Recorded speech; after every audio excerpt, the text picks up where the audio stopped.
This over here. And welcome to Game Central Junction, everyone. As always, I am your host, The Metal, and joining me is my co-host, Marsupial Gamer, from his very, I guess, comfortable car, isolating you from the uncomfortable heat on the outside of it. Yeah, at the moment. As long as I keep it on and running. Yeah. As you said, 109 out there. That's what the temperature says, yeah. Oof. I think it got up to 111 earlier, but It's like not much difference.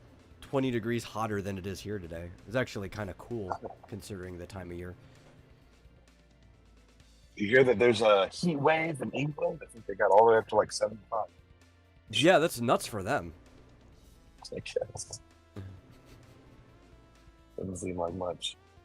Oh yeah, no, like if you or I went there, we'd be chilling. But for somebody who lives in England, where it's like overcast all the time, and you get like just consistent 60-degree temperatures, it's like, yeah, no, that's crazy for people who aren't used to it.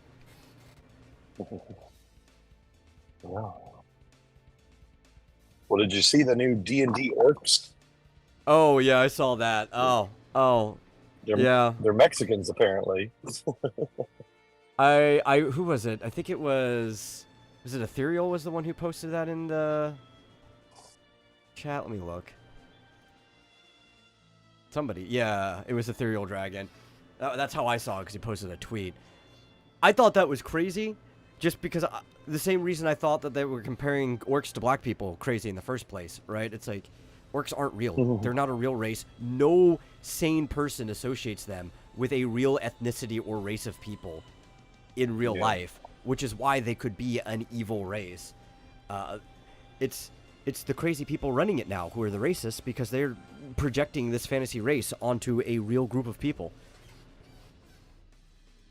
Yeah, it just feels racist. It's like, oh, we're gonna. Yeah, I don't think changing them from orcs or black people to orcs or Mexicans is much of an improvement. Yeah, I think the improvement would just be changing them back to just being orcs. Yeah.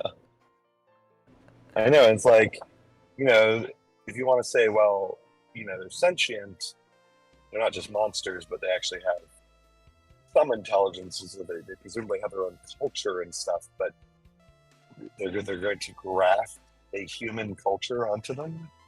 Yeah, I'd even go as far as say they're sapient, right? They have that full-blown records of knowledge that they pass on from person to person. Yeah, I don't know. Yeah. Seems like cultural appropriation of orc culture. Why does it sound like Marsupial is speaking into a tin can? Because he's on his phone. Am I? I mean, I am, but do I sound like that? Because I have my earpods on. I thought they'd sound good. Let me try turning it off. Is that any better? Or same? I know, it sounds the same to me. All right. I mean, you sounded all right to me too, but like, I mean, you're on a phone. What can you do, right? Yeah. No. I think I sound great. Wouldn't orcs have their own culture? They do. That are mostly unlike any culture. I mean, there's parts of them that are like an amalgam of different things, but you can't really pin them to one Earth culture. Like, there's parts of orcs that are similar to like Viking raiding culture. There's parts of them that are similar to like the Tartary culture of like the Mongols when they controlled most of Asia. There's parts of them that you could probably consider like Southern African, but like you have to pick pieces from a whole bunch of different cultures to actually get what orcs are. But like any fantasy thing where like the author can only pick from things that exist already in their own head. Yeah, I don't know. It's just, Wizards of the Coast just goes from dumb to dumber. It's because they keep hiring dumber people over time, because the people in charge of the place are purely investors. There's nobody with a vision in charge, and that makes sense, because at this point, as a major publishing company, they're basically just a holdings company. They own so many different properties. It's like, okay, We're just going to throw money in these directions, and you guys better give us a return on investment. Yeah, exactly. There aren't Africans in the Forgotten Realms. There's no Earth culture in the Forgotten Realms at all. You wouldn't even say there are, like, European or cultures or anything like that. It's all just unique to itself that takes flavor from a bunch of different things in the real world. Yeah.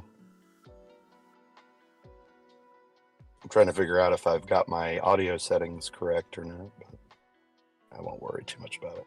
Yeah. You're probably fine, but Fizz had a question, too, I wanted to answer. He's thinking about downloading an emulator for a Pokemon game. Which game should I play first? I think that is a very, very tough question.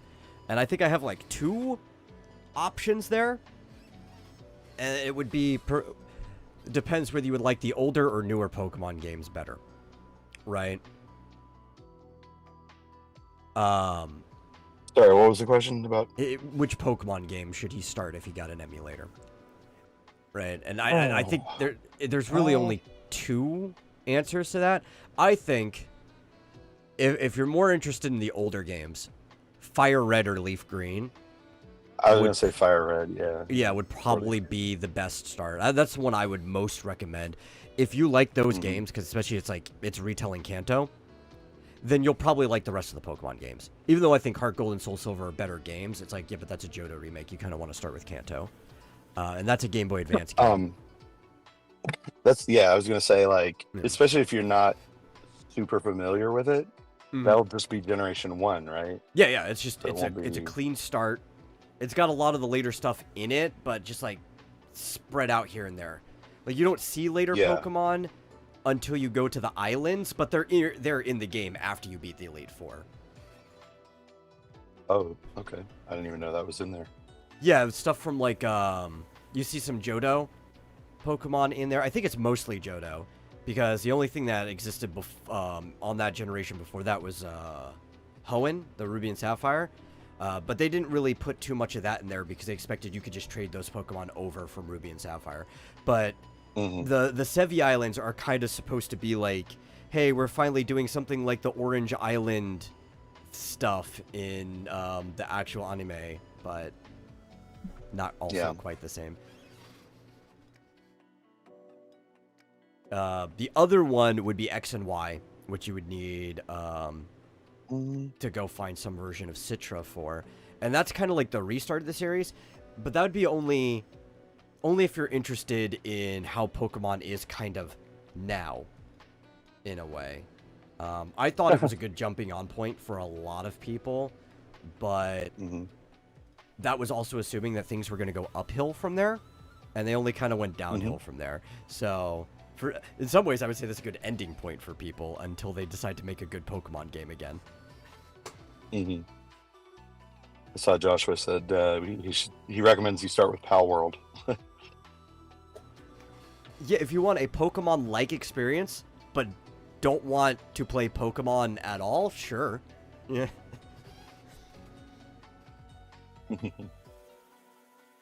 You'll probably start with the Game Boy Advance game. Yeah, if you start with Game Boy Advance game, I would highly recommend Fire Red or Leaf Green, whichever one of those two, same generation, sound more interesting to you.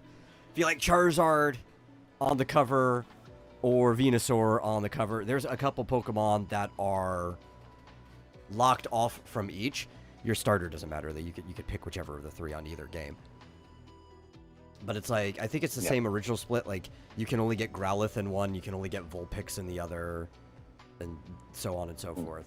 There's only like 3 or 4 Pokemon each game that are locked off. The rest of them you can get in the game.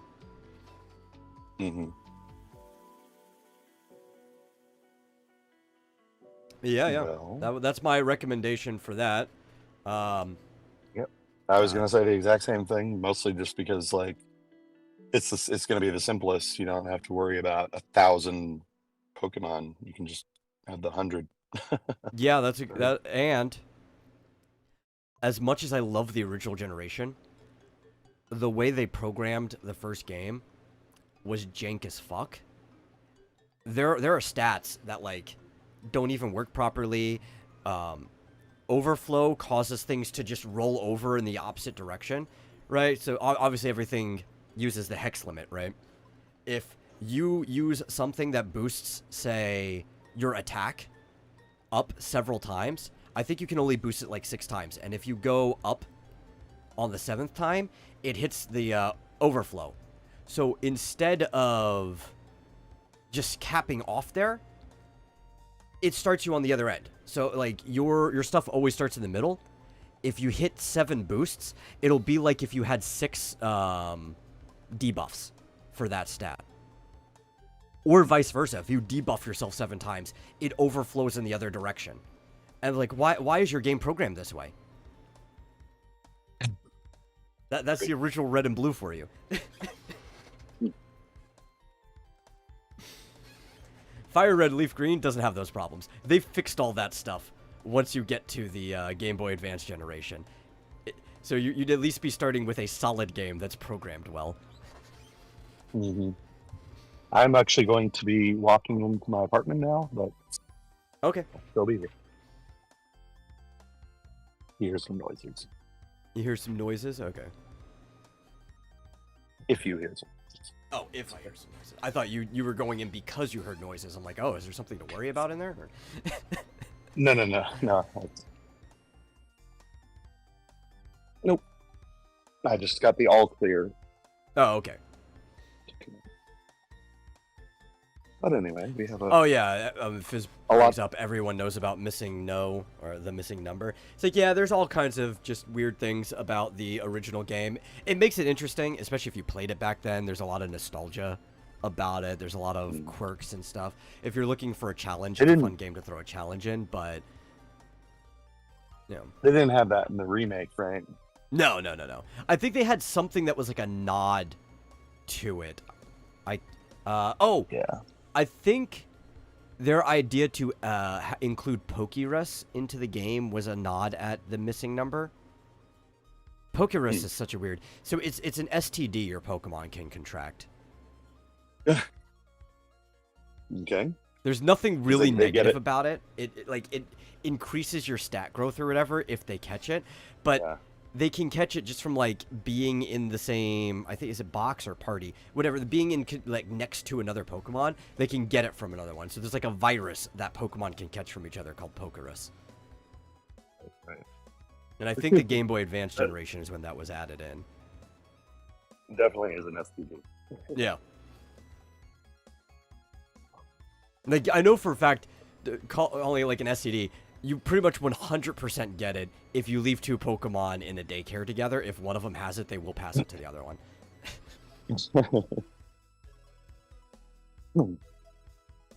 Yeah.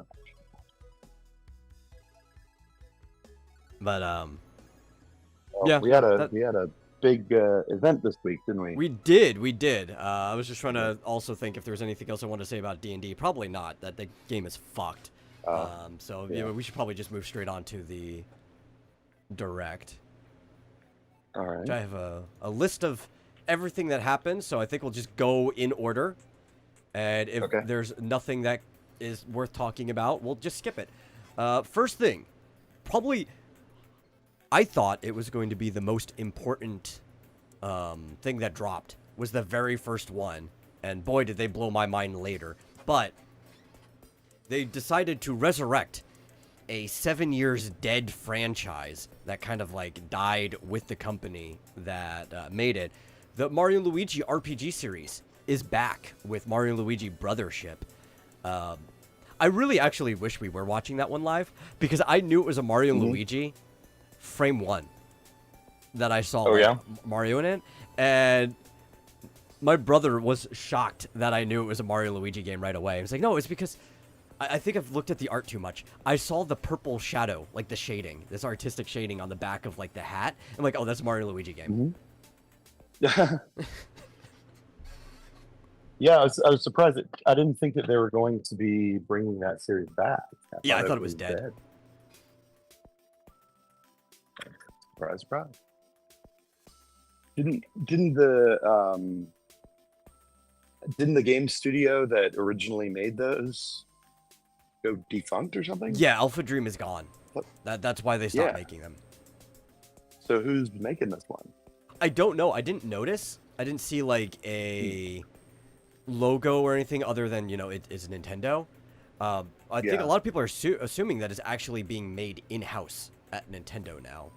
Oh, yeah. That'd be smart. That would be very smart, yeah, especially since they've been doing all of these ports, or actually not even ports, but remakes of their other RPGs. This year, actually no, I think was Super Mario RPG last year at the end of the year? It was last year. Okay. Yeah, it's very recent. But between last year and this year, all 3 of the Mario RPG franchises will have had a game released for them, even if 2 of them are remakes. Yeah, that's crazy. It's awesome. I guess they're really, just bringing that stuff back. I mean, they're extremely popular. Everyone's been talking about them for forever. Oh, yeah. People have been wanting them back, too. And I even heard from, I think it was like an insider interview, that they are considering removing the limitation on original characters for these RPGs because of how popular Thousand Year Door sold. And that's also like the number one complaint people have had about the games. Because I think the reason Sticker Star and On ended up the way they were for Paper Mario is because they were upset with all of these original characters that were added to the Paper Mario games that they had no say in as Nintendo, and put a restriction on the companies.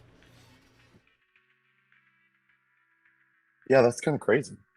I was extremely disappointed with the bosses in Origami King because they were so weird. Bland. They were just like, yeah, it's like a pencil case. You're gonna fight a pencil case now. Yeah. Yeah, how bizarre was that? But yeah, I'm excited for this because I think some of my favorite Mario games, aside from Super Mario Brothers 3, which sits there as my all-time favorite Mario game, but most of my favorite Mario games happen to be their RPGs, which aren't even made by Nintendo. Like, they're outsourced to other companies. One of them, the Paper Mario franchise, is made by Intelligent Systems, which makes other games for Nintendo too. They make Fire Emblem. They made the Wars series. They also make WarioWare. I don't know if they're first party or not, or like if they're a subsidiary, but it's still outsourced to them. It's second not like party. It could be second party where they just work exclusively with Nintendo, but they're their own company. Yeah, Joshua Hughes says, "What's wrong with creating new characters?" I think nothing, but Nintendo had a rule for a while. Nintendo's very controlling of their franchises, and they didn't like that Intelligent Systems was just creating new characters. I think they also put that limitation on Alpha Dream as well, which might have been part of why the last couple Mario and Luigi games didn't do as well as the previous ones, because the first 2, Mario and Luigi Superstar Saga, great game. My favorite one, Partners in Time, all had entire like casts of original characters. Like the enemies were all just original to those games. Then after that, they had to basically just find ways of working things in that already existed in the franchise, and relying more on mechanics to make the game interesting than the characters they put in. So both of the games kind of suffered from that.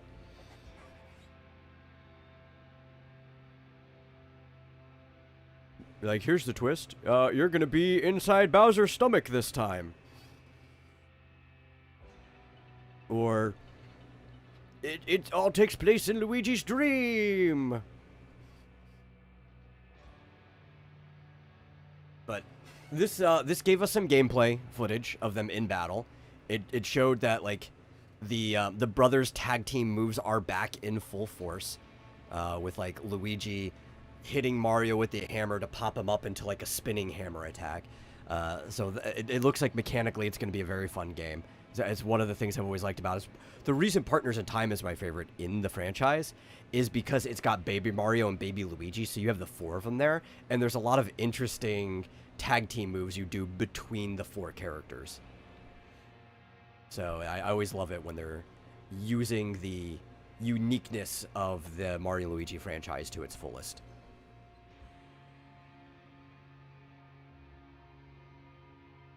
Can anyone hear you? No. No, I cannot. Yeah, I guess you lost microphone or something.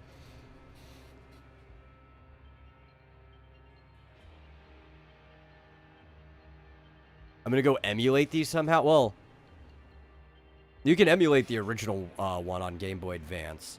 But I think you can also play it on the Switch Online if you happen to have a Switch and the online. But it's a Game Boy Advance game, so I think you need the extension for that.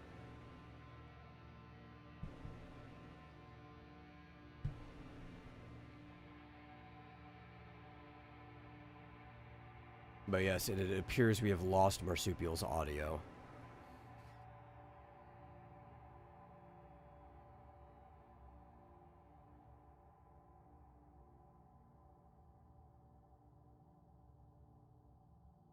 Oh no.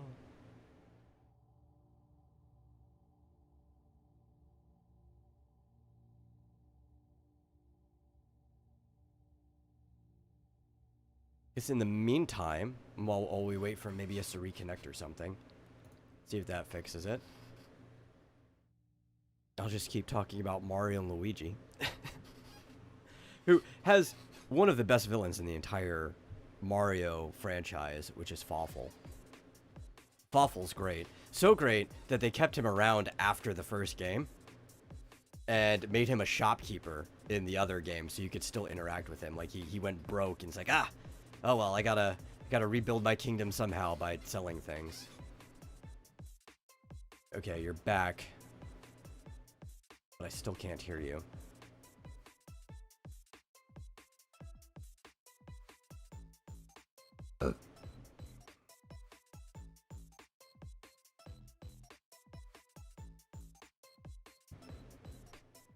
I don't know, did you do something to the mic on your end?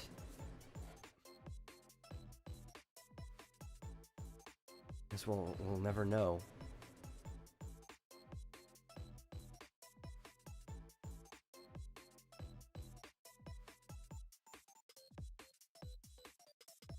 Why am I supposed to care about a story in a Nintendo game? Story doesn't exist or continuity. Fizchozo says. That's not inherently true. Actually, most Nintendo games do have a story.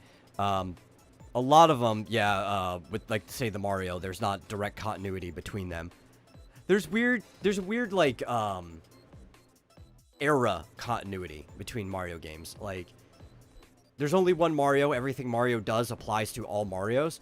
But it's like, this stuff happened to Mario in this continuity, or, like, in this era, so that ends up carrying over, but nothing, like, specifically. It's weird. Mario's a very Herculean hero, but the Mario RPGs do have their own continuous story. They do have continuity. So there is continuity in the Mario and Luigi saga that carries through. Like, there's a straightforward narrative between them. And the Paper Mario saga technically has a straightforward continuity between them, too. In fact, Paper Mario, oddly enough, you want to talk about weird continuity, is a sequel to Super Mario RPG. And there are even references to Super Mario RPG in Paper Mario, despite the fact that they don't look the game, and it's kind of a reboot of the continuity. But, yeah, no, there is continuity. Nice, it's coming back. There you are. See if we hear you, though. Can you hear me? I can hear you. Why is... There we go. Okay. Sorry about that. Thought maybe your internet went out. No. We're doing fine over here. I think mine did. I think mine just temporarily for a minute. Mm-hmm. But anyway, yeah, that's they didn't really give us too much more about Mario and Luigi to go off of. I'm just excited that the games are coming back. Yeah. Have you ever played any of them? Which one? The Mario and Luigi ones? Yeah. No, never actually have. I think you would kind of like them.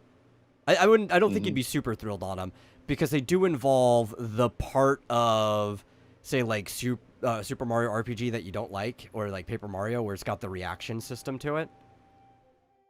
right? Where you're like, oh, hit A yeah. to block or whatever, or get the bonus thing. Yeah. But aside from Like that, they are really fun turn-based RPGs.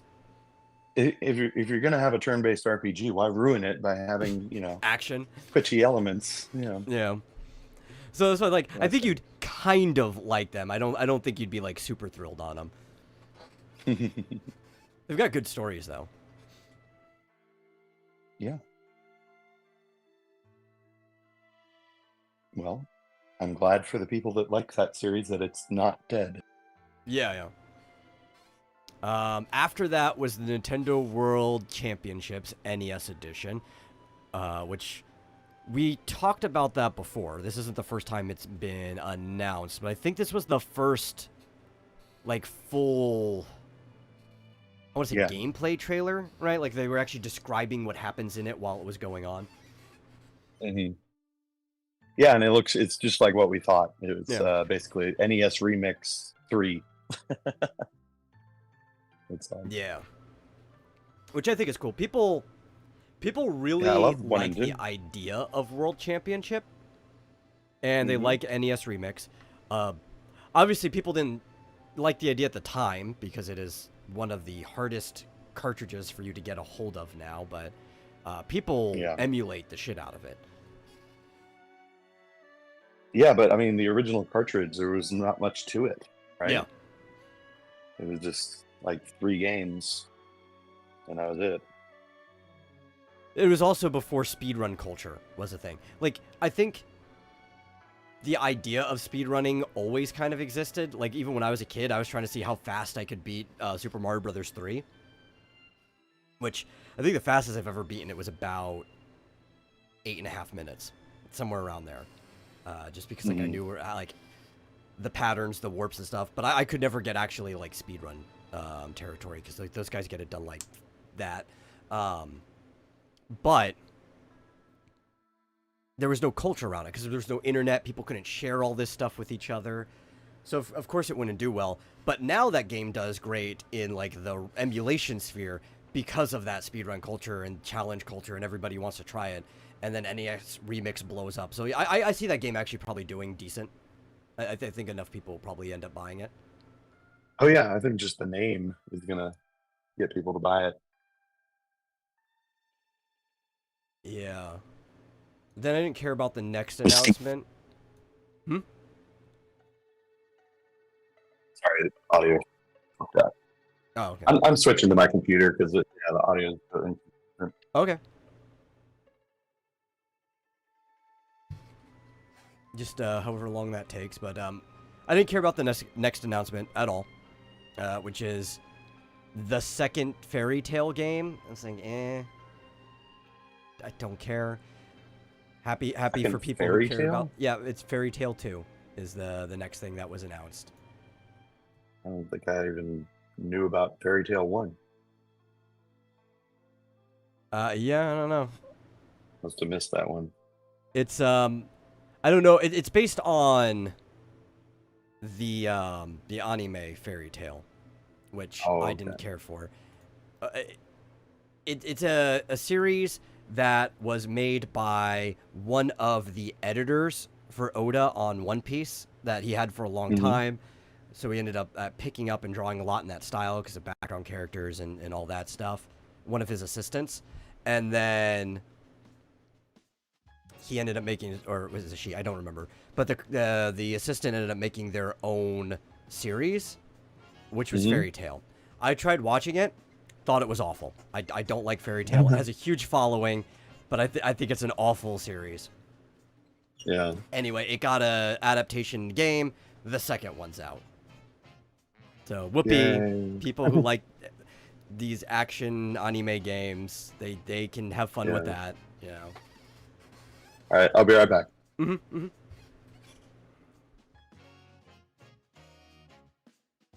Wow, gaming news has really dried up. No, there's a lot to talk about. We're just going in order of what was on the Nintendo Direct. That was the third thing announced. And that's also why we're skipping it, pretty much. No. This was a jam-packed Nintendo Direct. Plus, there are a couple other things to talk about that I have pulled up, too, but... Here I am. There you are. Is On that your better proper audio? Microphone. Yes. Yeah. Much better. Now, the next announcement was one of the ones that I was really excited for because I've been wanting to play this game for a really long time, and it's only been available on Apple Arcade. And it is Fantasian Neo Dimension is going to be released on the Switch. But not just that. After it was announced on the Switch, Square Enix sent out an email to anybody who's on the Square Enix newsletter, like myself, and it's going to be on fucking everything. It's going to be on Steam. Oh. It's going to be on modern PlayStation, Xbox, but it's also going to be on like Xbox One and PlayStation 4, you know, systems people actually have. So like everyone will be able to play Fantasian if they want. And I'm like, Square, why are you sending me this email? Sakaguchi stopped working with you. Apparently, for the global release, the non-Apple Arcade exclusive cross-platform release, Mistwalker Studios partnered with Square Enix, so they're going to be the publisher of the game. Oh. Yeah. They're his studio? So Mistwalker's his studio. Yeah. And then he's going back to his old stomping grounds of Square Enix, so they're the ones publishing the cross-platform release of Fantasian. Right. I made a joke. Well, that's cool. That this was the only way Sakaguchi could work with Square Enix again, was by going off, making the whole game by himself first so they couldn't tell him what he can and can't do, and then coming back and having them publish it. Yeah. It's all a ploy. Yeah. It's a long Well, yeah, run. I saw that and I was like, wait, that's Fantasian. That's Yeah. the game that I never did finish, but I got pretty far. I actually managed to live stream it from my phone. I remember watching quite a bit of it. Yeah, it was a phone only game, but it's cool. I like how you can like direct your attacks to hit multiple enemies and stuff. So you could like bottle up battles and just do them wave by wave at the end of the yeah. Yeah, you like suck all the enemies into like a phantom zone for a while and fight them all at once. Yeah. Or another cool thing is that it's got the Final Fantasy X action system at the bottom, where it's like it shows you the action order, which is interesting because I know that was something Sakaguchi and Ito worked on together, but he didn't really get to have a lot of influence on Final Fantasy X. That was one of like the last games that he was producing on his way out of Square. So this is like the first game where he fully gets to dive into working on that system himself. Right. And all the dioramas are cool. Yeah, those are all like handmade, right? I mean, they're actual physical backgrounds. Every single environment they actually made a diorama for. That's amazing. And they blew it It's up a beautiful too. game. They blew it up?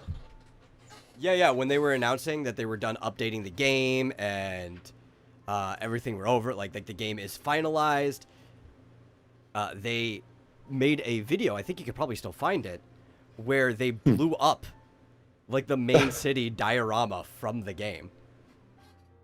Oh my god. Why? Just for fun? Sakaguchi. Because it's cool. It's cool for things to explode, I guess. Yeah, I don't even. Is that studio still doing things? Because I know Sakaguchi himself is in a form of semi-retirement, and I know Uematsu is as well. Where he's like, I'm never making a full game again after Fantasian. And Uematsu, his is more semi-retirement than Sakaguchi's. He's probably never doing a full soundtrack again. He might do like a guest song or two for a game, but he's never doing a full game soundtrack after Fantasian. At least that's what they said when they finished it. Yeah. So that might be also why he was comfortable going back to Square for publishing, because he's not like making more things anymore. But I don't remember if he dissolved Mistwalker after that, or if he just put somebody else kind of like in charge of production, and he's just like sitting there as like the president, CEO of that smaller studio. Yeah. I don't know. But I'll be excited. I'm looking forward to buying the game. Well, Yeah. Was it free on iOS? No, well, if Like you had an Apple Arcade in... subscription, you could play it. Yeah. I was like, I don't remember paying for it, so yeah, that's why. I don't know. I'll have to think about it because I already have the game. But I was thinking of getting it on my Switch, but I might actually just pick it up on Steam now. I don't know. I'll decide. Yeah, but either way, I guess it's. Well, I guess they probably didn't really have to upscale it because iOS is like more than full HD already. So yeah, most of its minimum settings are already 1080. But I think what is it? It's I think is it 1K? It's not. I don't think it's fully like 2K. I think it's like the screen would qualify. Maybe it is 2K. It might be a 2K screen. Like an iPhone? Is iPhone a 2K screen? I think so. Let's see here. Yeah, because 1080 would be 1K. I think it's a 2K screen. I don't know. It's a ridiculous number of pixels. Yeah. 4K is what, 3840. Come on. This only goes up to 4. Yeah. Well, so the iPhone 14 is actually just it's like a 2K. Yeah. Okay, that's what I thought it was. Yeah, because 4K is 3840 by 2160. Mm-hmm. Or technically, I guess it could be longer than that. It's the 2160 part that matters because you can have like your extra wides. Some things aren't 16:9, some things are 16:10, which is actually pretty common for phones to go 16:10 instead of 16:9. Yeah. iPhone goes to 2556. So that game was never available on Android, was it? Nope. It was only Apple Arcade. I did not bother to check, but it might actually also be on Android when they do the global release as well. Yeah. Well, we figured it was going to be a timed exclusive, right? Yeah, but honestly, it was Maybe. timed exclusive a lot longer than I thought it was going to be. Apple really held on to that. Like 3.5 years. Mm-hmm. Yeah. I thought it was going to be like a year at most. And like, please. Apple kept talking about making an Apple TV version, like a controller that you could use to play Apple Arcade games on the TV. And like that just never happened. It's like, shit, that's like the only way that I'm ever going to play this game. Oh, I didn't even realize you can get it on Mac. Mm-hmm. Like a full Mac version. I didn't even realize that. I'll have to tell Peach to get it. Play it on her laptop. Oh, let's see. Let's catch up. She's actually right behind me, but she's not talking. Hey. I'm busy. What's that? I'm busy. Yeah, she's busy. She's playing games. Well, that's a good thing to be busy with. Just making sure we're not missing anything interesting. Fischozo, which you responded to, says, if the folks at Disney were smart, they would team up with Nintendo to make a Princess Versus game. I mostly agree with you. I don't want Nintendo to have anything to do with Disney. But it wouldn't be the worst. I feel like Nintendo would have more pull over a contract with Disney than most other companies will. Anybody who's followed Kingdom Hearts knows how awful it is that Disney has anything to say with how Kingdom Hearts goes. But Nintendo actually might be a bigger company than Disney now. So they might have more power in that relationship. It's pretty close. Yeah, maybe. Disney is like, people don't realize how ridiculously huge. I mean, they own, they have like all these what's the word I'm trying to, like, stuff in banking and all kinds like of all these different holdings and stuff all like over. that. And Yeah. Nintendo does too. It's just a lot of people don't know about it because it's all in Japan. Mm-hmm. Yeah.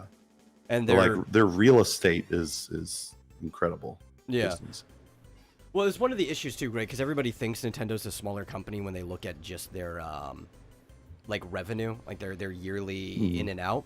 But they don't know how much Nintendo actually has in the bank, and it is estimated. They've always had a lot.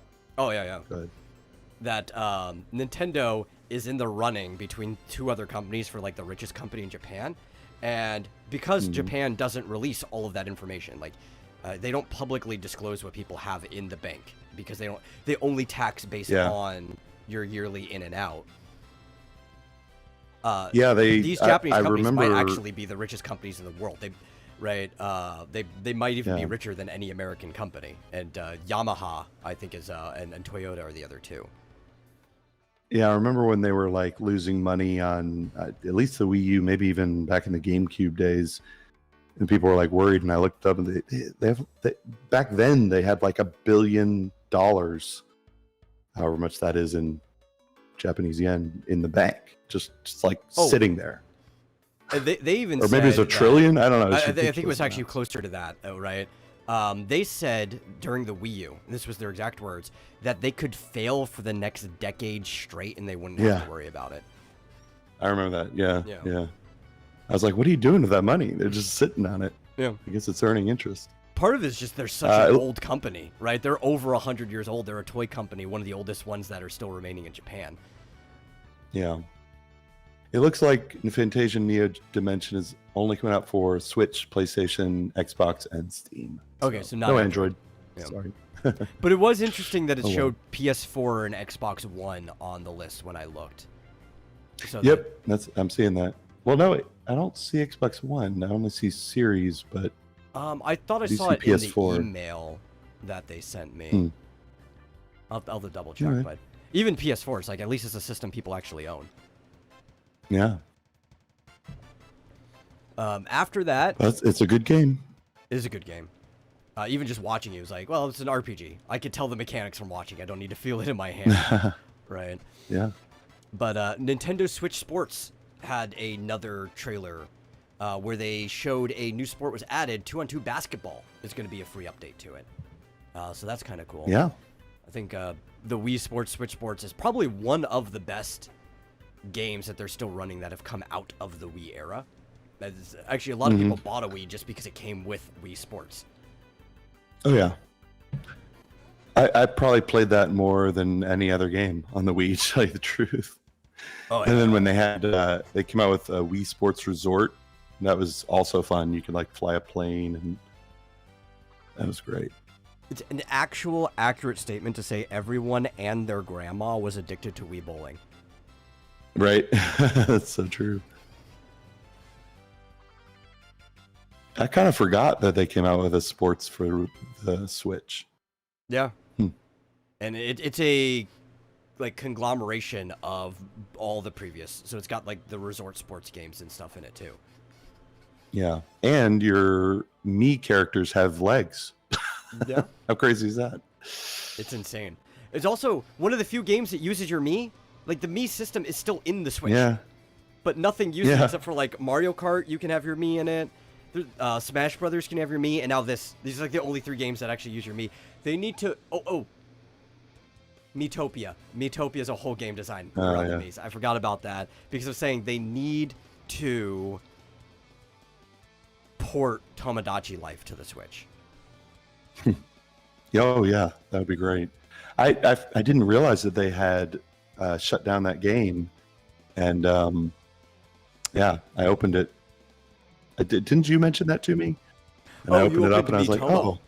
On the phone? Oh, Miitomo, right. Yeah. Yeah, I was thinking kind of Tomodachi Life. They just kind of took all that stuff and made a phone app out of it, like a social networking thing. Yeah. But that was a fun game. Yeah. Miitomo. I don't think they'll ever bring it back fully as Miitomo, though I think they should have kept it. I thought that was good. They just needed to put it on the Switch so it could be like a Switch social network. But Tomodachi Life as a standalone game, I think they should port over. Yeah. Does 1, 2, 3 Switch use the Miis? I don't know. Does it? I have only seen people play it, and there's barely anything on the screen. Like the stuff on the screen just tells you what you do. It's almost like party games, right? Charades, where you're like standing up and you're using the controllers to do things, and it's interacting with the screen. But that's also kind of just to tell you like who won or what happened and things like that. Yeah, that's what it looks like. That's 1-2 switch. Sorry, yeah. Yeah. That's what it's called. Fun game. Mm-hmm. Really should have come free with the system. I think they would have sold it like Wii Sports would. But because it didn't come free and you had to pay for like having to pay for that separately and people not knowing what it was, that game undersold. I can imagine. It's $50. Yeah. That's kind of ridiculous. After What's that funny is, what were you gonna say? If you go to the game page on the Nintendo site, it doesn't actually show the game at all. It just shows people interacting with it. I mean, that is funny. mostly the game. Yeah. That'd be like Nintendo Labo preview, and they're showing you what's on the screen and not what you're actually doing with the Labo stuff. Right. That's good. Which Anyway, what was next? I also think people have memory hold Nintendo Labo at this point. Reasonably. But after that was including Mio, Nintendo, which is Memories in Orbit. And it looked very much like an Ori and the Blind Forest type game. Mm-hmm. So, I don't know. I'm on the fence about it. It's one of those things that, like, maybe eventually I'd pick up, but... I'm sure there's going to be tons of people that are jumping on it. Just because of how popular Ori was, and people like games like that. It's called Mio? Yes, which is a acronym, or MIO, for Memories in Orbit. Yes, a lot of these things I just immediately memory hold after I saw them. Can't even remember what that was about. Well, then we had Disney Illusion Island, but we've seen several trailers of that at this point. I think it just gave us a firm date on when it's coming out was the only big thing. That's a game I'm interested in, but it's like way down the list. Because I do like the old Mickey Mouse games. It looks like a solid platformer. It looks like Rayman Legends, right? Like that type of four-player platform that you could play with friends. It would be good to play with kids. I don't really have a lot of kids around me that I'd enjoy playing that game with, so... Bottom of the list. Yeah. Hello Kitty Island Adventure was after that, which surprisingly actually looked like a pretty fun game. Yeah, it's like open world, right? It was kind of open world, kind of like town sim sort of thing. It definitely had some Animal Crossing vibes, but it was all about doing tasks and mini games and stuff with the different Sanrio friends that exist over there. I'm surprised there hasn't been more like Hello Kitty games. Isn't that like the biggest franchise in the world? Or second biggest media franchise after Pokemon? Yes. Yeah, it's unbelievable. Okay, well. Yeah. That's actually, going back to that, being the second biggest, Pokemon's one of the reasons I always tell people Nintendo is likely one of the biggest, and probably bigger than Disney. Because Pokemon alone, in the time that's been around, has grossed more money than the entirety of the American music industry in the same time. Yeah, that's a good point. And they do own, what, 50% or something of they own of the Pokemon company? 50% of the Pokemon company and 50% of...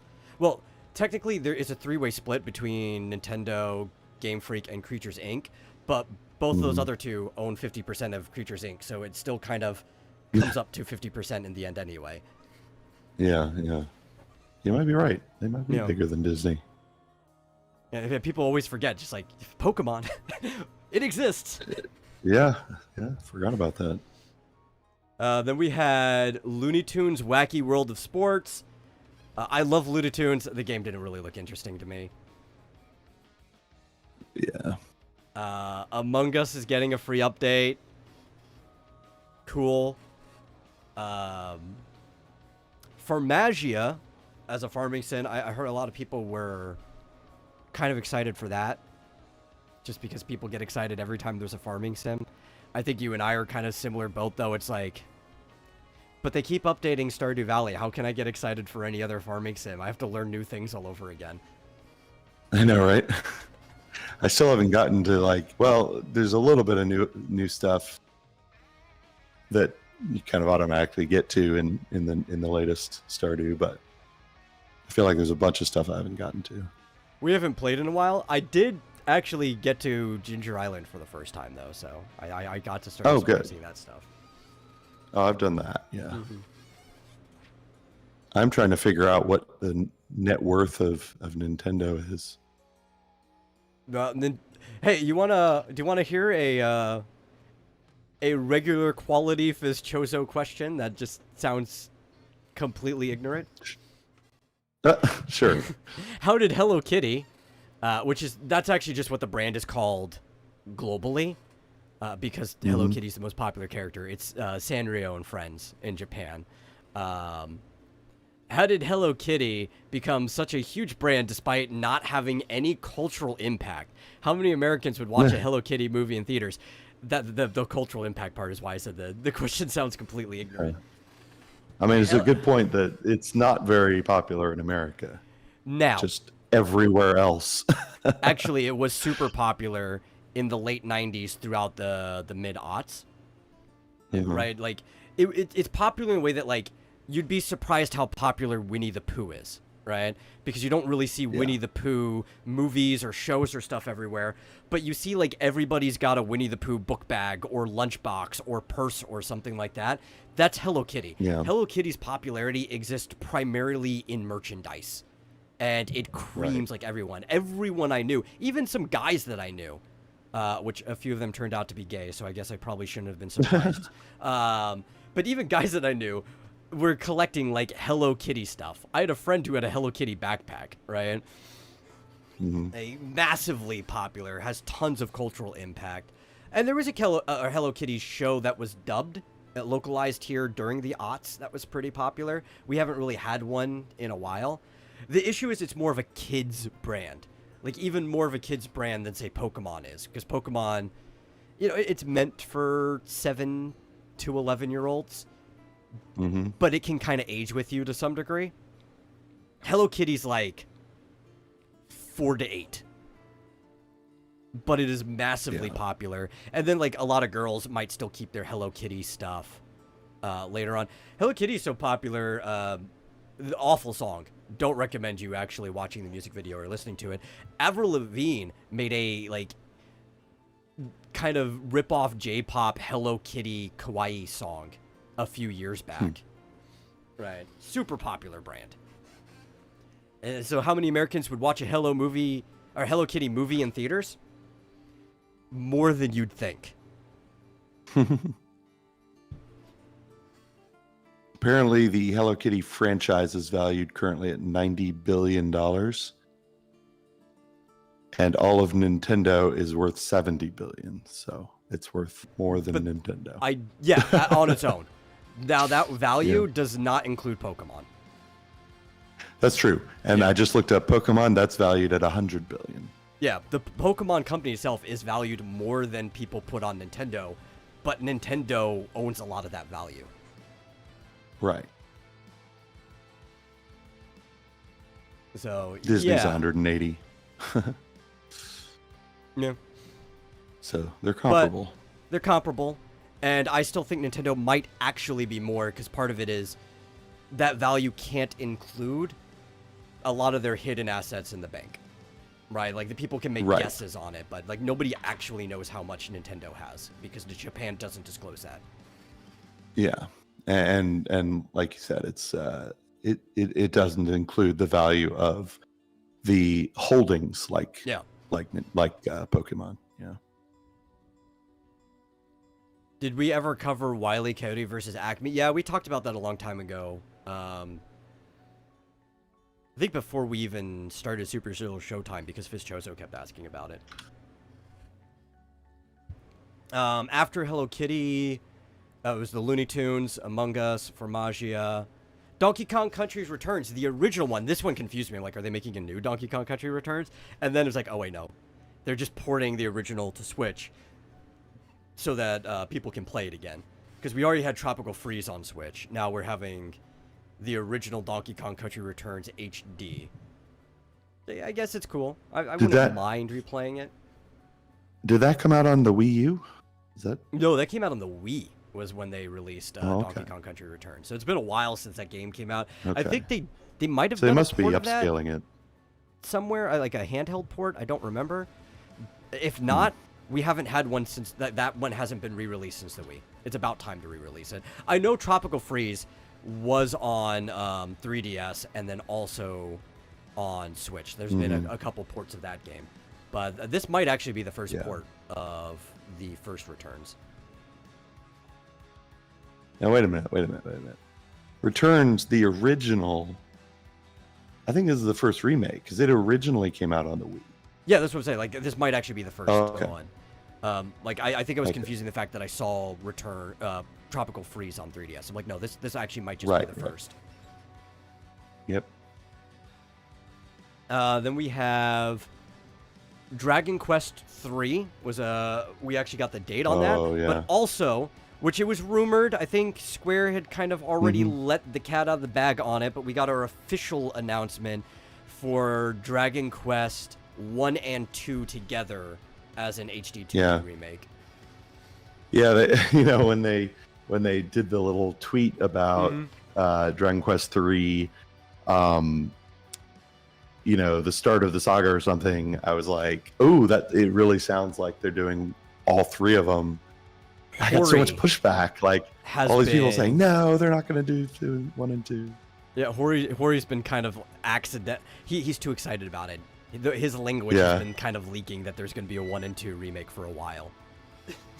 Yeah, it only makes sense. I mean, they're so much smaller. Like 1 and 2 together are smaller than Dragon Quest 3.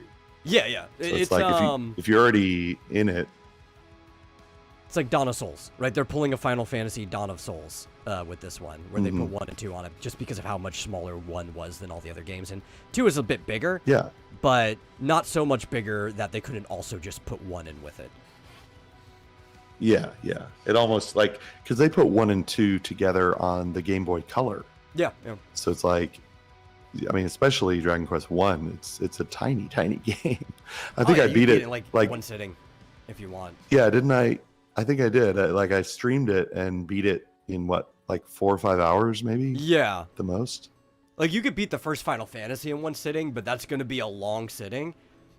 Yeah. The one sitting for Dragon Quest 1 is like, nah, dude, I'm done with this shit. Yeah.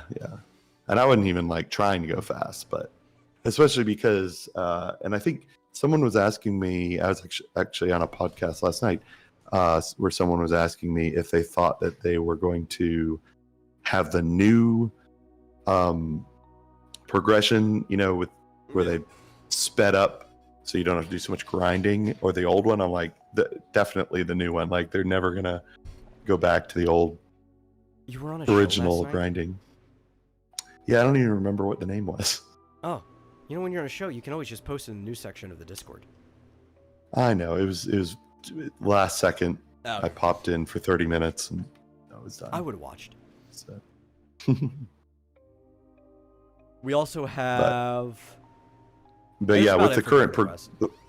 the way they progress, the way they, updated it, it's a really fast game. But yeah, I'm excited. Looks just as good as Octopath. Yeah, I expect if they do this again after that, they're probably going to do it in the same order, but each one will be its own release. They're not going to fuse them together like 1 and 2. So they'll probably do 6 and then 4 and 5, just so it's in that chronological order. Even though 5 is a higher demanded remake than the other 2 in that trilogy. Yeah, I think most people feel that 5 is the best in the series. Yeah, it's between 3 and 5. Mostly because the bulk of the audience is Japan, and that's their 2 favorites.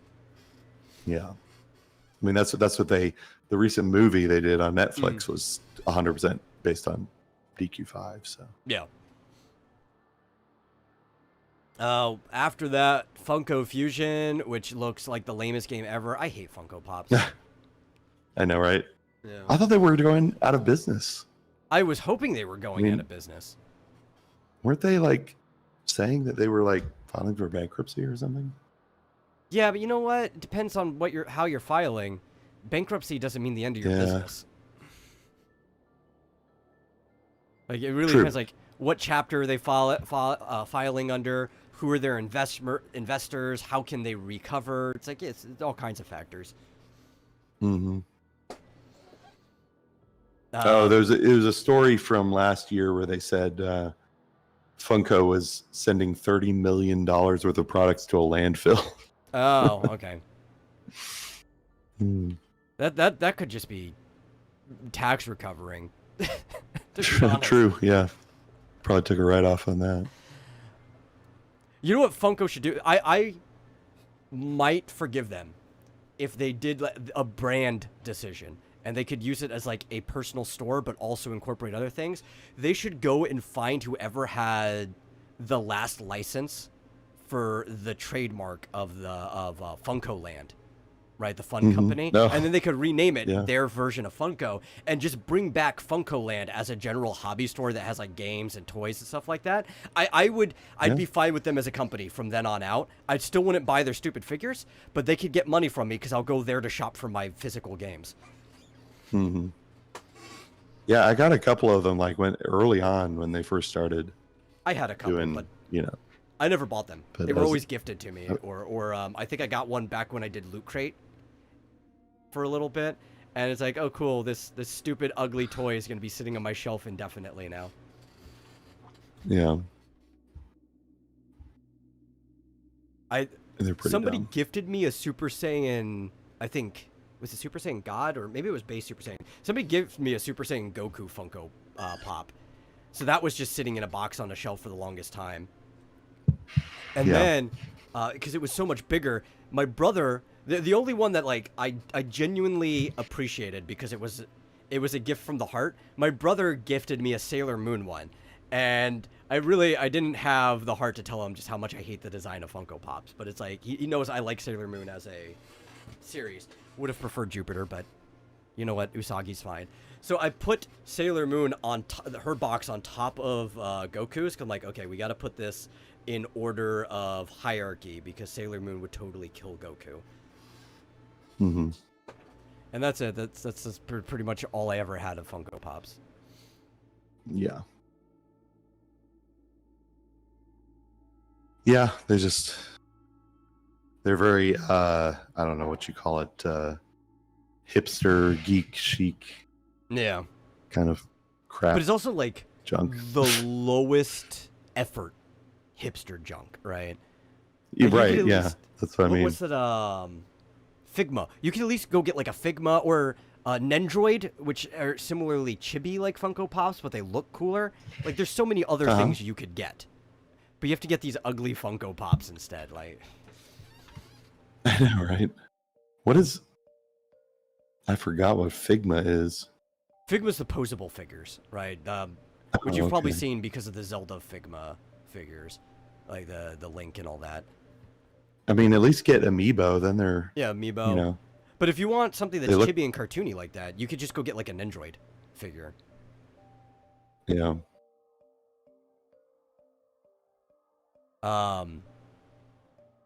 Why do people even buy Funko Pops, Vischoso asks?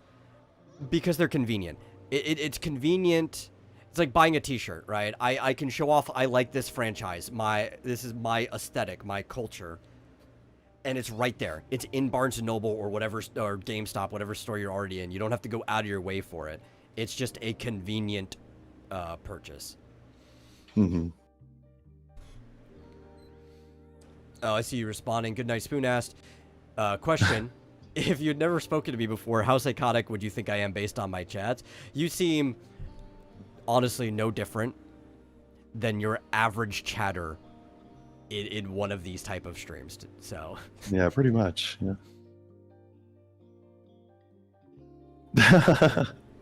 But missed out on. You can read that. Balls. Yeah, we missed out on the Figma balls punchline. Yeah. I should have when you said what's Figma, but I decided to give you a serious answer instead. Oh man, I never want the serious answer. Well, I actually want to kind of somewhat promote people to go and buy Figmas. They're a little more expensive. I don't even see. The problem is Nendroid they came out with like a kind of game closer in called value. Figma. Did they have a game called Figma? Figures. Yeah, but Or like a. Yeah. Oh yeah, look at that.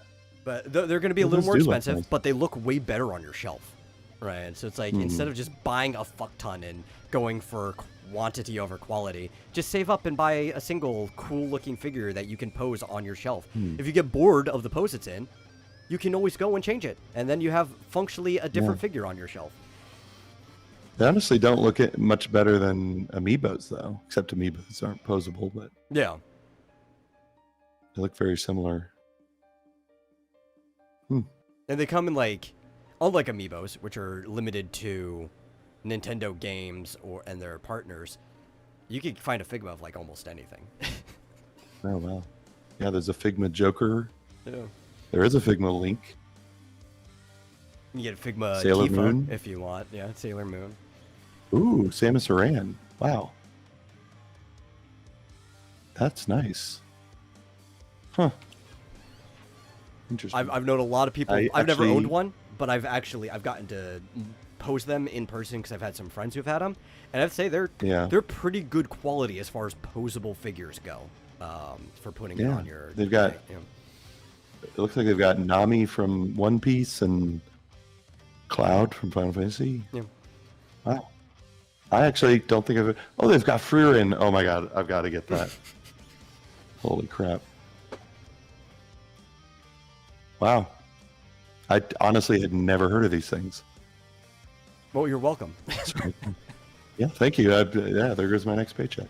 Yeah, Figma, sponsor us. Just kidding. I would love to show your stuff all the time.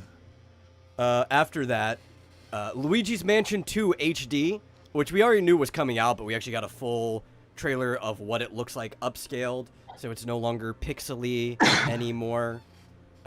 It's my least favorite Luigi's Mansion game, but I'd probably go through it again in HD. I feel like it would control better on the Switch because you have like 2 sticks. And I don't remember if I played it before or after I had the new 3DS, but I do believe it had the Circle Pad Pro attachment for making it easier to use the vacuum. But the new 3DS SC stick really did not help that situation at all. Yeah. I remember. I didn't have the. Yeah, I didn't have the new one when I played. And I do remember it was really hard to aim the the vacuum cleaner thing.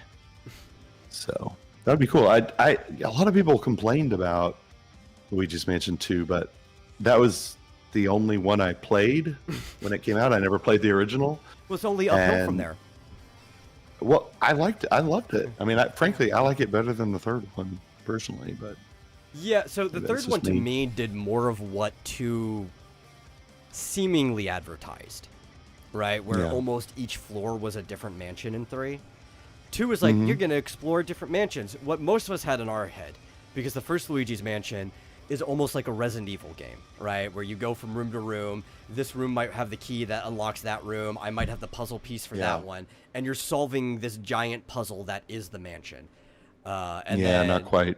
We thought that it was going to be like that with maybe some smaller mansions, but you were doing that in multiple spaces. No, it was a mission-based game. So it skipped all of what like Resident Evil did on the PlayStation after that, and just went straight to like Resident Evil 5, which was a mission game. And it's like, that's not what I want from Luigi's Mansion. There's some fun stuff and in here, but I want to explore. Yeah, there really wasn't any, like, each mansion was self-contained, so there was nothing in one that would help with another. And I hated how it would stop you. Like, if you finished a mission, you couldn't keep going. It would stop and, like, suck you back, and you'd have to start over. So I think 1 is still the best Luigi's Mansion. I think you could debate on 2 or 3 being better than the other, depending on what you like from the game. But they're about even, right? And it is going to depend on like what aspect you like more from them, because 3 still kind of dropped the ball in different areas too. But 1 is still like the best Luigi's Mansion experience. But hey, after this releases, you can play all 3 of them on the Switch now. So cool. Good. The new Denpa Men. I don't even remember what the fuck that was. Let me do a Google search real quick. Oh, okay, I remember. That's the other game, because we're talking about how not a lot of things let you use your Miis. That's the other thing that's going to actually let you use your Mii. Or it was like popping them in the... Yeah. It was a very weird game. It's apparently a timed exclusive, the new Denpa Men. So our version will get the Miis. I'm guessing the other ones, maybe they'll have an avatar creator, or maybe it'll use like your Xbox avatar or whatever else it'll be in. But it'll be a timed exclusive on Nintendo first. Okay. Yeah. That game is disturbing to me. Yeah. Yeah, I can This is weird. Like it's a very Japanese game. Yeah, the outfits and stuff are like, oh. It's like a Japanese game show type game, almost. Yeah. And then we have Metal Slug Attack Reloaded, which looks really fun. I like Metal Slug. Mm-hmm. Classic shoot 'em ups. But there's not really much to say on that one. Yeah. Darkest Dungeon 2 is coming to Switch. That's kind of cool. Don't know if I'll get it. It's kind of cool. Yeah. Then, some of the biggest news of the day. Nintendo Switch Online expansion pack news. So we're getting more games. I'm trying to remember, what was the stuff before the big one? Well, they did the Four Swords. Four Swords Game. / Link to the Past, which was the actual game. It was a Link to the Past, and it came with the Four Swords in it, which is how I usually played it. Which I'm excited for that. I think I actually still have a copy of that game around here somewhere.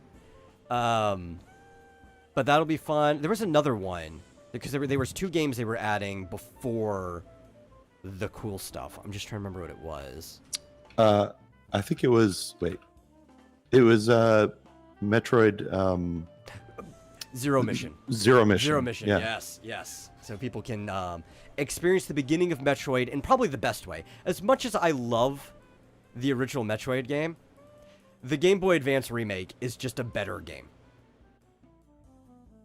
It flows better. Oh, It better runs than the better. original Metroid? Yeah. Oh, yeah. Yeah. Definitely. Like, I if mean, anybody's like, if I want to experience the it's- beginning of Metroid, plus it's got the Zero Suit beginning part attached on, so you get more out of the game than you would otherwise. That is the best way to experience the beginning of Metroid, is the Zero Mission. Yeah, going back to the original, the very first Metroid, it's a rough Remember your experience. passwords. Yeah. Well, actually, now, if you're emulating or if you're playing it on Switch online, you can create a save state, so you don't have to remember your passwords. At least there's that. Yeah, but I mean, it was such a buggy game, and just the controls were just kludgy, and Yeah. As much as I love it, it's just play Zero Mission instead. some games hold up better than others, and that one is kind of rough.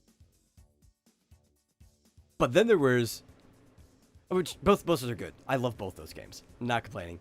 The cooler announcement is being added to the expansion pack, because now there's the section called the M plus 17 section of the expansion pack. Yeah.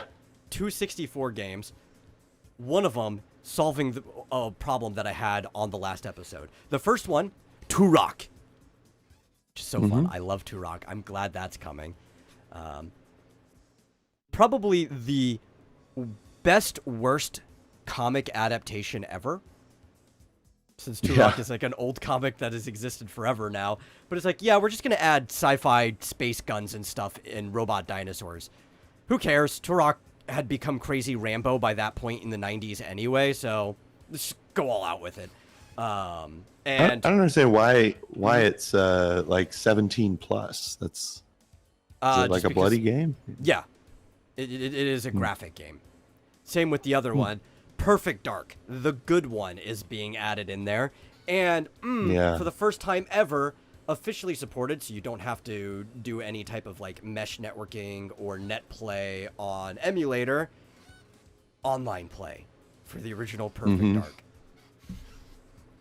Well, yeah, and they also announced the online play for the Fourth Sword Zelda game. Yeah.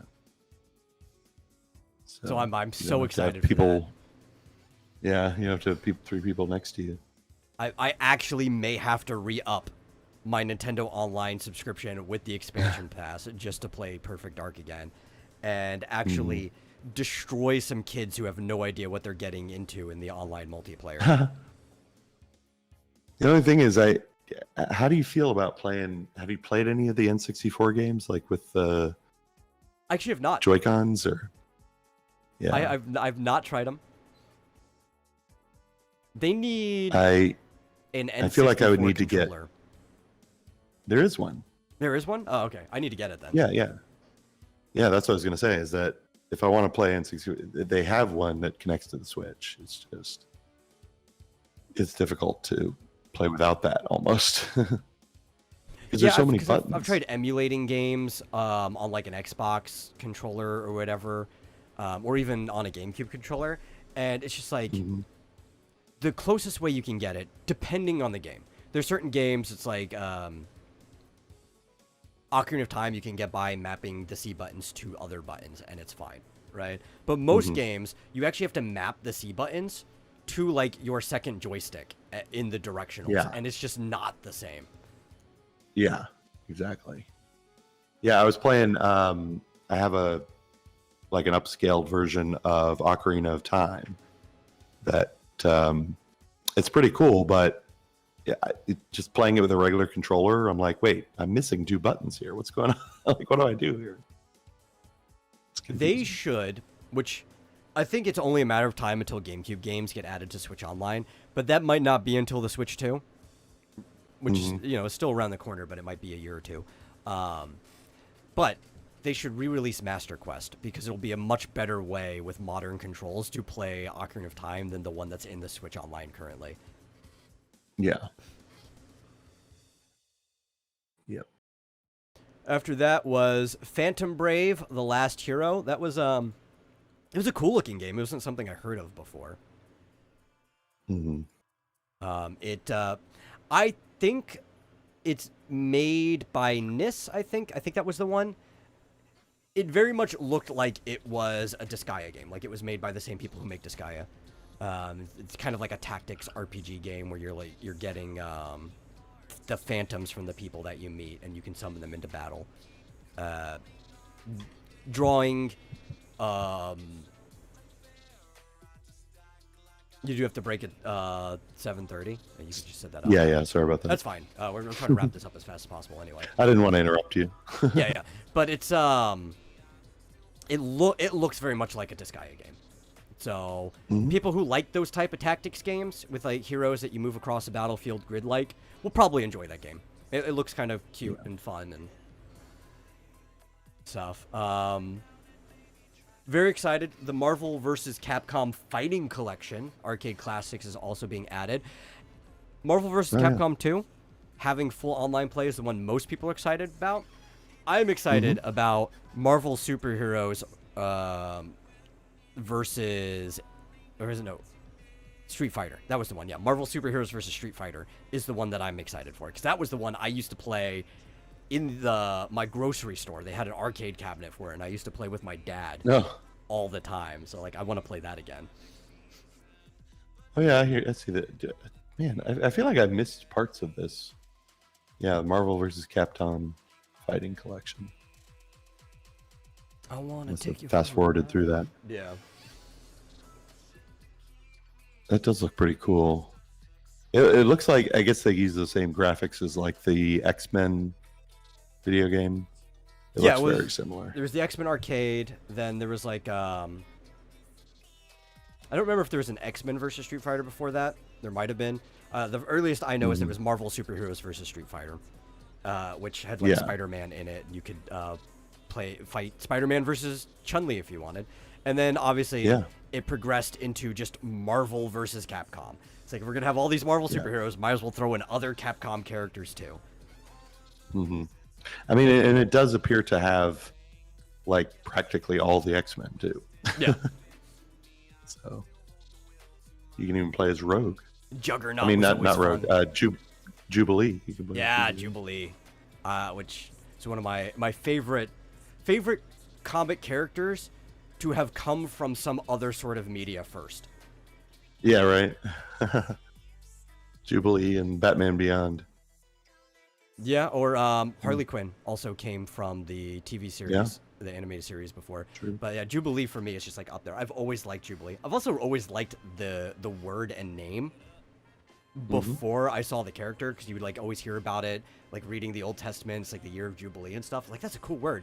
Then I saw that somebody was named Jubilee. It's like, I never considered that you could name someone that. And from that point forward, I decided that if I ever have a daughter, my first one would be named Jubilee. Oh no. Yeah. You know, I tried that, and yeah, my not with Jubilee, a different name, but I was vetoed. Yeah, but I was Jubilee vetoed actually on. sounds like a real like name that you could give someone. I could probably win over on that, because you just call it like Billy for short. Yeah, I mean, Terra's a real name. It's just, you know, not the way it's feel like spelled I in could Final have, Fantasy VI. Yeah, that's true. You'd be Tara instead. You would have been better off going with Tina. Oh yeah, I suppose so. Yeah. And what's wrong with Locke? That was my idea for a boys' name. Yeah, Joshua knows somebody IRL named Jubilee. I feel like I'd have an easier time trying to sell that name than any other one. After that, we had similar sounding name, Super Mario Party Jamboree, which is bringing back a couple old stuff. It actually looked really fun. I haven't been in on Mario Party for a while. I haven't liked a few of the last ones, especially like, was it 9 or whatever? The one with the car is when I lost it, and I didn't care for like Super Mario Party because of all the bonus dice and stuff. Really just felt like it was ruining it. This one just kind of looks like it's a return to form, but also still giving you options for crazy stuff. Apparently, especially like with the racetrack and everything, you can have up to 20 people playing. It's insane. Really? It said with God. with 20 friends playing together online. Huh. It's insane. I missed that part, but it looks pretty good. I don't think I've played a Mario Party game. How many did they come out with on the Wii? Because I remember I played one on the Wii, but What was it like? I don't think 7. Or... I want to. Was 8 I think 8 was the first on the Wii, but I think like it was 8, 9, and 10 might have all been on the Wii. Yeah, I think I played. Oh no, I had 9. I had Yeah. 9. That was the one. That was really cool. That was fun. And then they never bring back bumper balls. You want to sell Mario Party to me? Bring back bumper balls. That was the best game in Mario. Yeah. Yeah. It was in the. Is that when you were like inside the balls? No, it was one where running you were into each standing other? on the ball, right, like circus Oh, okay. style, and then you had to try to bump each other off the platform. Oh, right. It was in the first 4 Mario Party games. Let's see. Probably there were the 2 big ones. Yeah, the 2 big ones after this, and the other ones I guess don't really matter since we're getting close on time. I could finish it without you if we have to, but we'll get to the 2 big ones first, and then if I have to talk about the rest of the list without you, that'd be fine. Yeah. So first, next thing in the list, Legend of Zelda: Echoes of Wisdom. Yeah. Which, again, I'd said before we came on, for some reason, I guess the first time I watched it, it didn't seem all that impressive to me, but I watched it again earlier today, actually, and I was like, actually, this looks really good. I was sold immediately because I saw the art style and like, okay, so they're using assets and the style they used in the Link's Awakening remake. Right. But it's a top-down Zelda game. My favorite. I love the 2D Zeldas. I prefer them to the 3D more often than not. And then I saw, it's like, okay, it's Zelda. We're not going to make her fight like Link, right? And then they're just like, no, she's going to be doing magic-based things. Well, that's more fitting for Zelda. If we're going to have a Zelda game, I want something that's more like her. And she has the ability to copy things. Some of it looks a little goofy, which is going to be fun. There's going to be shenanigans in the game. But then I'm like, she can copy a cuckoo. She can copy a cuckoo. Did it show her doing that? No, it showed her copying other enemies and objects in the game, though. So, like, logically, a cuckoo... Presumably. has to work. Like, she just became the most powerful person in the Zelda universe. We could just sick Coco on enemies if we can find one. I know, right? If I'm she running can, over if to she can Kakariko make like Village. 1,000 of them, yeah. Presuming she can, make a whole flock of them. Yeah. Mm-hmm. Well, really, she just has to make one, and the enemy pisses it off, and the whole flock is coming anyway. Oh yeah, yeah, right. Did you know there's a new Zelda game where you can play as Zelda? I'll show it to you later. Yeah. Joshua Yeah. Hughes says, too bad they Looks made her good. a woke girl boss. I don't think they did that at all. There was nothing in the trailer that did Yeah. that. In fact, if anything, she looked kind of cute because Link's cloak came off, and she's like, oh, this is all I have left of you, sort of, and she wraps herself around in his cloak. I thought that was pretty cool. Yeah, that's one thing I didn't notice the first time around. I thought that was really sweet that in the beginning, Link disappears, but he throws off his cloak, and then later it shows her wearing it, and I'm like, oh, she picked it up. That's so sweet. I also like all the memes where Yeah. she's like, Zelda comes in with the chair. The memes are great. What, and then makes another chair or what? No, like wrestling style, and Zelda comes in with the chair. Oh, right. Yeah. Yeah, it looks cool. I mean, she can even like create blocks of water and stuff. Mhm. That was pretty neat looking.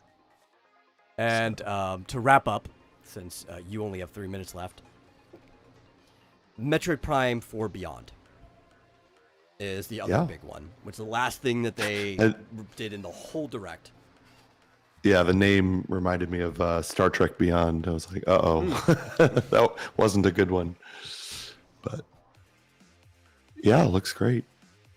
I was thinking of Emerald Saga Beyond, since that came out recently. Yeah. Oh, and they did. There's another Saga game that they mentioned too. They did Romancing Saga 2 is getting a remake. 2. Yeah. But this isn't a remake. It's a brand new. Brand new Metroid Prime. Yeah. they had- I wasn't crazy about the way they did the trailer because it just didn't look as epic as I feel like they could have done. But the game itself looks amazing. Yes, it does. And Silex is back from Hunters again, and he looks to be like one of the main antagonists.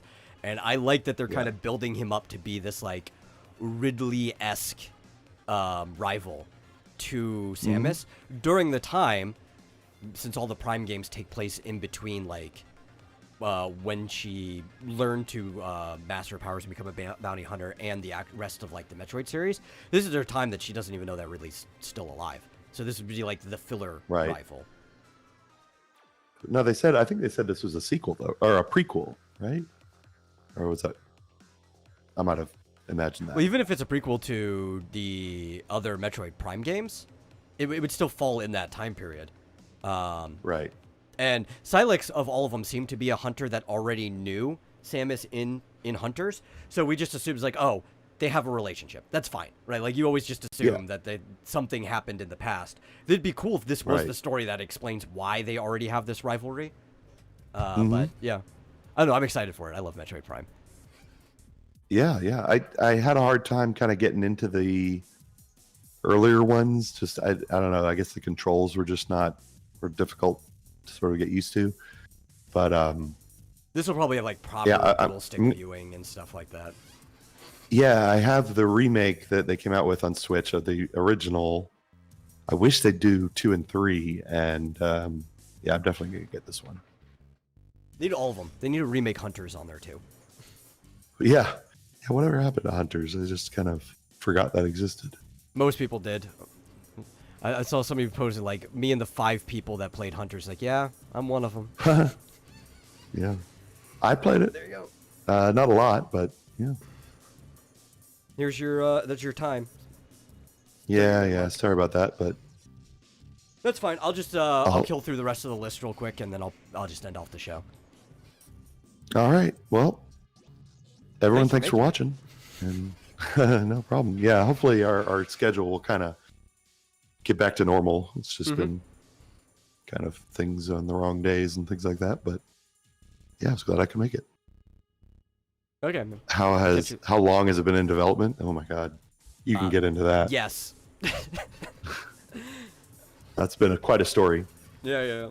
I'll answer that. I'll catch you later. See y'all later. Okay. Well, no, we're not all leaving yet, Fizzjozo. It was just Marsupial had to go. So Metroid Prime 4 has been in development probably since the Wii U was out, I think is the safest answer. It was announced pretty early on in the Switch life cycle. So at least if we want to only count from when it's been announced, it's been in development for 4 or 5 years now. Maybe a little bit longer than that. I'm trying to remember exactly. But obviously they had to have started development prior to the announcement when all they did was put like a JPEG up on the screen of the logo. But then the company that they had outsourced development to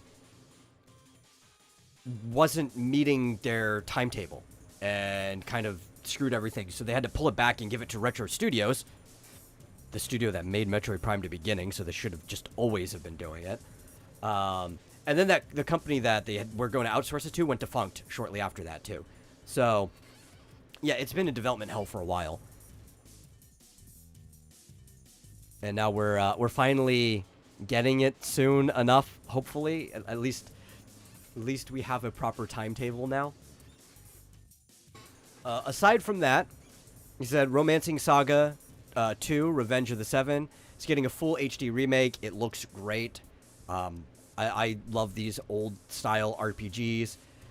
Saga, since then, has been doing, like, this timeline-based combat where, like, you can move the people around in the timeline and get them to do combo attacks. So people who've been playing Saga Emerald Beyond, who are already getting used to that, can go to Romancing Saga 2, and it'll be playing mostly the same way. It won't be hard to adapt. That's an old game at this point, but it looks great. Other games that were announced. Just Dance 2025, which, until I talked to some people about this, I thought was going to be the best-selling game of this Direct. Probably not. I didn't realize that Just Dance since 2023 has, like, shat the bed, because they've been making them into microtransaction-heavy games instead of just the full games that Just Dance has been before that. So, we'll see. I don't really care for Just Dance. I always thought they were stupid. But they were high-selling games. Whatever. I was surprised that Lego Horizon Adventures was in the Nintendo Direct, so it's going to be on Switch. I'm like, what? But Horizon's a Sony property. Why would they be putting it on Switch? I guess they figured they'd make more money if this game was also on the Switch, since there's, like, nearly 3 times as many Switch sold as PlayStation's. PlayStation 5 specifically. I'm not getting it. It does look better than the base game. I think Horizon sucks, but it's a Lego game. I'm not super big into them anyway, but it's not going to be as bad as the base Horizon. Stray is being released on Switch now for people who are interested in Stray. Surprised it took this long. Maybe they had to do some downscaling or whatever for it to work on the Switch, but it's finally coming out. Tales of the Shire, a Lord of the Rings game. It's coming out. Looks like a Hobbit farming sim. So like Hobbit, Stardew Valley, sort of, I guess. Doesn't look very fun. The only thing I actually praise about the game is that the Hobbits look fairly lore accurate. Probably because they're just based off of like the Ronkin Boss Hobbit designs, which were based on the description in the books. But aside from that, not interested. Probably isn't going to be interesting at all. Horizon is getting pushed hard, but it doesn't seem like it's that popular. I don't think it's that popular either, but Sony is definitely pushing it. I remember the only non-internal crossover, like the only external crossover with another company for Genshin Impact was Aloy from Horizon. And if anything, it left a really bad taste in the mouth for potential people to play Horizon. Because, well, I mean, she was probably better in Genshin than she was in her actual game. She's cuter in Genshin than her actual game, even considering the first one before they kind of screwed up how the character looked. But the character's basically not even a 4-star. It's like a 3-star character, and you can never get constellations. The character can never get stronger. Literally the worst character in the game. And that's your crossover character. Horizon sucks. Aloy sucks. Come up with something new, Sony. One of the things that actually interests me, Ace Attorney Investigations Collection is coming to Switch and other platforms. With that, especially since 2 of the games have never been localized to English or actually anywhere outside of Japan before, having the Edgeworth games Investigations Collection will make it to where all Ace Attorney games that aren't the Professor Layton crossover ones, the Layton X Right games, will be available on Switch and modern platforms and in English for the first time. So anybody who's ever been interested in Ace Attorney, you can play through the whole franchise now if you're willing to buy like 3 games. Because there's the original, there's the Apollo games, and then there's the Investigation collections, and you can just... And then... No, there's also a standalone game on Switch. You have to buy like 4 games to play through all of it. But you can play through all of Ace Attorney on a single system now if you want, or on Steam. And then the last one was the 100-line Last Defense Academy. It comes from the makers of Danganronpa. Really fun game series. But instead of being like this visual novel, Jake Hunter, Ace Attorney, / all those type of murder mystery game, it's going to be this like tactics game where you are protecting the school that you're trapped in from like monsters attacking. And there's still going to be, I think some of the visual novel elements are still there between the characters in the school. Yeah, I knew immediately it was from the same people just from the art style when the characters were talking to each other before they even said from the creators of Danganronpa. It's probably going to be a fun game too. So I think you probably got the gist of the ones that I'm interested in. With that, that was the entirety of the list. We made it through it. It was a pretty stacked Nintendo Direct. Probably the best one they've had in years, honestly. At least for me. I think, obviously, there's been good announcements before that, like when Tears of the Kingdom was announced. Even back to like most of the big games on the Switch when they were announced. But this was the most stacked with announcements. And they pulled a lot of wild cards out of nowhere with franchises people thought were dead. And I'm always going to care about a 2D Zelda over a 3D. So I thought that was great. I really enjoyed watching it. I probably still should have just stream sniped it solo in the morning, but Marsupial passed out, so we just ended up not doing it. Maybe I'll next time there's a big announcement thing. We can watch any of them. Xbox, PlayStation, I don't care. I'll probably just pull somebody else in, too, as a backup. Like, I'll just go and make sure that that person's pulled in, even if Marsupial can't make it. And was there anything else I wanted to talk about solo real quick before ending this? Oh! Apparently, talking about most valuable company in the world, which probably actually goes to a Japanese company, but a lot of their assets are hidden, so you can't actually value them. Nvidia overtook Microsoft to become the world's most valuable company. At a 3.33 trillion market cap. So yeah, it's Nvidia, then Microsoft, then Apple, then I think Alphabet and Amazon in that order are the top 5. I honestly wouldn't be surprised if Toyota actually has them all beat, but nobody knows how much Toyota is actually worth. They could literally be swimming in money and we don't know. But yeah, Nvidia overtakes Microsoft to become the world's most valuable company. That was a shock to me, but everybody uses Nvidia for everything, so maybe it shouldn't. But that's it. Thank you all for showing up. Thank you all for watching, whether it's now or in the future. If you're watching this as a VOD. I guess I didn't say this at the beginning, but I should. If you enjoyed the show, please share it with somebody else. Grow the audience, get more people in here, get them watching. I think we'll have a fun time. And if you really enjoy the show, you want to go one step beyond, you can always give a donation to the Soda Fund. Really helps me out. Any amount that you send, that's $1 or over, just because of processing fees. Anything less than $1 just really doesn't help. But we'll see you guys Monday for Super Serial Showtime. Bye.